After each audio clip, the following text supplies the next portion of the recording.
Welcome to குட்டி சுட்டீஸ். Hello குட்டீஸ், இன்னைக்கு நம்ம பார்க்க போற கதை பாட்டியின் பேராசை. ஒரு கிராமத்தில் பார்வதி அப்படின்ற பாட்டி ஒரு வீட்டில் தனியாக வாழ்ந்து வந்தாங்க. அவங்களுக்கு குடும்பம் குழந்தைகள்னு யாருமே கிடையாது. பார்வதி பாட்டி ரொம்ப பேராசை பிடிச்சவங்க. தன்கிட்ட இருக்கிற பணத்தை மக்களுக்கு அதிக வட்டிக்கு விட்டு நிறைய பணம் சம்பாதிச்சாங்க. இதோ பாருமா, இந்த ஊர்லயே என்ன மாதிரி இரக்கமானவங்க யாரும் இருக்க மாட்டாங்க. நீ ஏதோ அவசரம்னு கேட்டதும் இவ்வளவு பணத்தையும் உடனே தூக்கி கொடுத்திருக்கிற. அதே மாதிரி நீயும் நேர்மையா மாசம் தவறாம வட்டிய கொண்டு வந்து என்கிட்ட கொடுத்துறணும். ஏமாத்தணும்னு நினைச்ச என்ன மாதிரி மோசமான பொம்பளைய நீ எங்கேயும் பார்க்க முடியாது. சொன்னது புரிஞ்சதா? அடுத்த மாசம் வட்டி கரெக்டா வந்திருக்கணும். இப்ப கிளம்பு. பார்வதி பாட்டியோட கிராமத்துக்கு பக்கத்து கிராமத்துல ராமையான்னு ஒருத்தன் இருந்தான். அவன் சரியான குறுக்கு புத்திக்காரன். மற்றவங்களை ஏமாத்தி அவங்க கிட்ட பணம் சம்பாதிக்கிறது தான் இவனோட வேலை. ராமையாவுக்கு பக்கத்து கிராமத்தில் இருக்கிற பார்வதி பாட்டியை பற்றி தெரிய வந்தது. அந்த பாட்டியை ஏமாத்தி எப்படியாவது நிறைய பணம் சம்பாதிக்கணும் அப்படின்னு முடிவு பண்ணுனா ராமையா. ராத்திரி பகலா உட்கார்ந்து யோசிச்சு ஒரு திட்டம் போட்டான் ராமையா. மறுநாள் தன் திட்டப்படியே ஜமீன்தார் மாதிரி வேஷம் போட்டுக்கிட்டு பார்வதி பாட்டியோட வீட்டுக்கு போனான். வீட்ல யாராவது இருக்கிறீங்களா? யாரையா நீங்க? உங்களுக்கு என்ன வேணும்? வணக்கம்மா, நான் பக்கத்து ஊரு ஜமீன்தார். உங்ககிட்ட ஒரு விவரம் கேட்கலான்னு வந்தேன். ஜமீன்தாரா? பார்த்த உடனே தெரியுது, உடம்பு முழுக்க எவ்வளவு நகைங்க. இவரை மாதிரி ஒருத்தரோட பழக்கம் நமக்கு இருக்கிறது ரொம்ப நல்லது. ஏதாவது ஆத்திர அவசரம்னா இவர்கிட்ட போய் உதவி கேட்டுக்கலாம். முதல்ல இவரை வீட்டுக்குள்ள கூட்டிட்டு போய் பேச்சு கொடுப்போம்.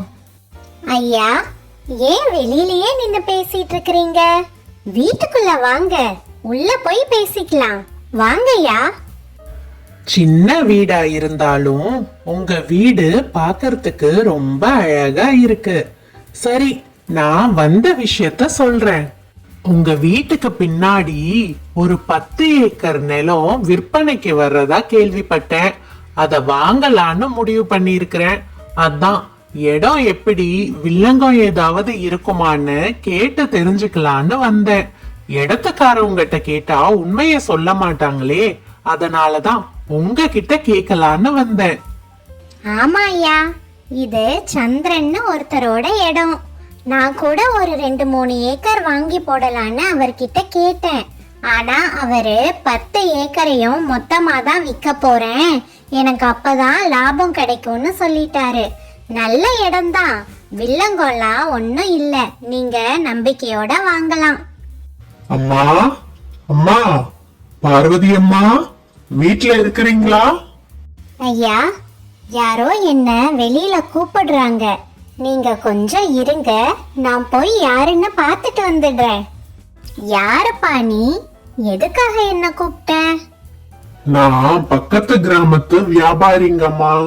எனக்கு வியாபாரத்துக்கு கொஞ்சம் பணம் தேவைப்படுது. எப்ப பணம் தேவைப்பட்டாலும் எங்க கிராமத்து ஜமீன்தார் கிட்ட தான் போய் வாங்குவேன்.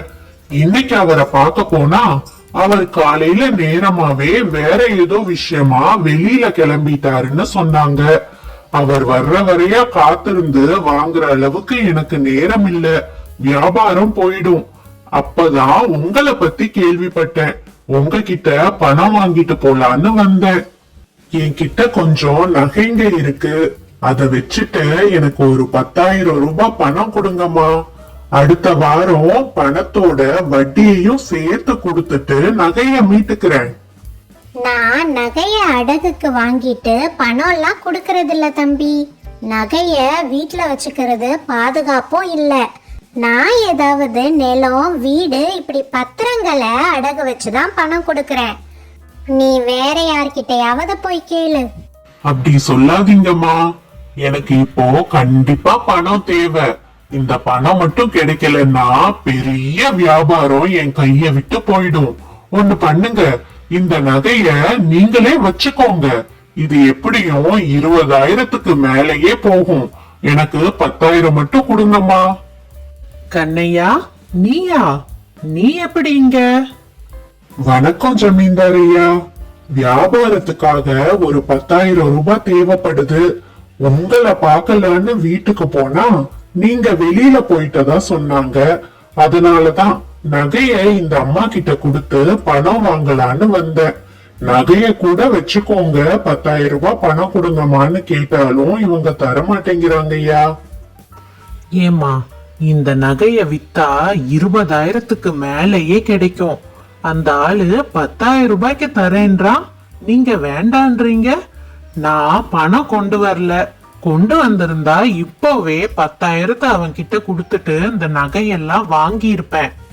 இப்படி பொழைக்க தெரியாத ஆளா இருக்கிறீங்களே. சரி விடுங்க, நீங்க வாங்கலன்னா என்ன? நான் அவனை கையோட வீட்டுக்கு கூட்டிட்டு போய் நகைய வாங்கிட்டு 10,000 ரூபாவை கொடுத்து அனுப்பிடுறேன். ஏன் ஜமீன்தாரையா, நகை உண்மையா போலியான்னு கூட தெரிஞ்சுக்காம நகைய வாங்கிக்கிறேன்னு சொல்றீங்களே, அவன் உங்களை ஏமாத்திட்டா என்ன பண்ணுவீங்க? கண்ணாயிரம் என் ஊர்க்காரம்மா, அதோட ரொம்ப நேர்மையானவன். என்கிட்ட எத்தனை தடவை பணம் வாங்கி இருக்கிறான். சொன்ன தேதி மாறாம கரெக்டா கொண்டு வந்து கொடுத்துடுவான். அதோட நிறைய நகைகளும் என்கிட்ட வித்திருக்கிறான். என்னால அவனை எப்படி நம்பாம இருக்க முடியும்? இவ்வளவு தூரம் அந்த ஆளை பத்தி நல்ல விதமா சொல்றீங்க. அதனால நகைய வாங்கிட்டு நானே அந்த ஆளுக்கு பணத்தை கொடுத்துடுறேன்யா. நல்ல முடிவெடுத்தீங்க. சீக்கிரமா நகைய வாங்கிட்டு பணத்தை கொடுத்து அனுப்புங்க. பாவம் கண்ணாயிரம் சீக்கிரம் அவனோட வியாபாரத்தை போய் பார்க்கட்டும்.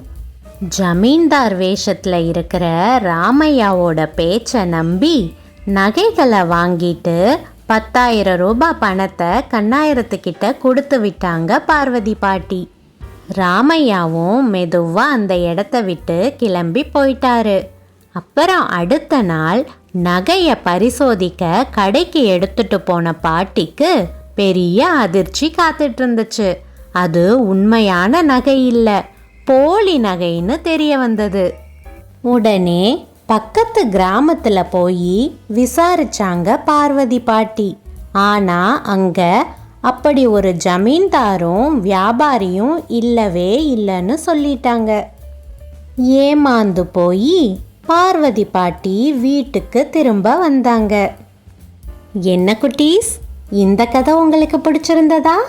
சரி குட்டீஸ், இந்த கதையிலிருந்து நீங்க என்ன புரிஞ்சுக்கிட்டீங்க? மக்களை ஏமாத்தி அதிக வட்டிக்கு விட்டு காசு சம்பாதிச்சதால பார்வதி பாட்டி நிறைய பணத்தை ஏமாந்து போக வேண்டியிருந்தது. இதே மாதிரி மற்றவங்களை ஏமாத்தி காசு சம்பாதிக்கிற ராமையாவுக்கும் கண்டிப்பா ஒரு நாள் நல்ல பாடம் கிடைக்கும். நேர்மையா உழைச்சு சம்பாதிக்கிற காசு தான் வாழ்க்கையில எப்பவுமே நிலையானது. சரி குட்டீஸ், இன்னொரு நாள் இன்னொரு நீதி கதையோட உங்களை வந்து சந்திக்கிறேன்.